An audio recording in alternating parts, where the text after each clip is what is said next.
بخاری حدیث نمبر 74۔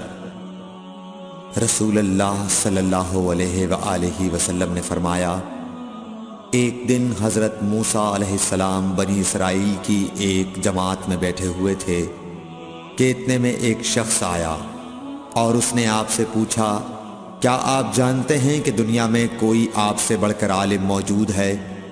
حضرت موسیٰ علیہ السلام نے فرمایا، نہیں۔ اس پر اللہ تعالیٰ نے حضرت موسیٰ علیہ السلام کے پاس وحی بھیجی کہ ہاں، ہمارا بندہ خضر ہے جس کا علم تم سے زیادہ ہے۔ حضرت موسیٰ علیہ السلام نے اللہ سے دریافت کیا کہ خضر علیہ السلام سے ملنے کی کیا صورت ہے؟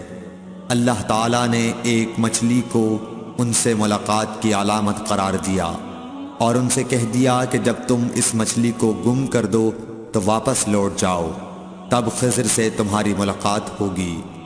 تب موسیٰ علیہ السلام چلے اور دریا میں مچھلی کی علامت تلاش کرتے رہے۔ اس وقت ان کے ساتھی نے کہا، جب ہم پتھر کے پاس تھے کیا آپ نے دیکھا تھا؟ میں اس وقت مچھلی کا کہنا بھول گیا اور شیطان ہی نے مجھے اس کا ذکر بھلا دیا۔ موسیٰ علیہ السلام نے کہا، اسی مقام کی ہمیں تلاش تھی۔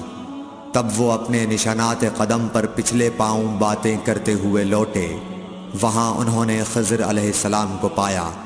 پھر ان کا وہی قصہ ہے جو اللہ نے اپنی کتاب قرآن میں بیان کیا ہے۔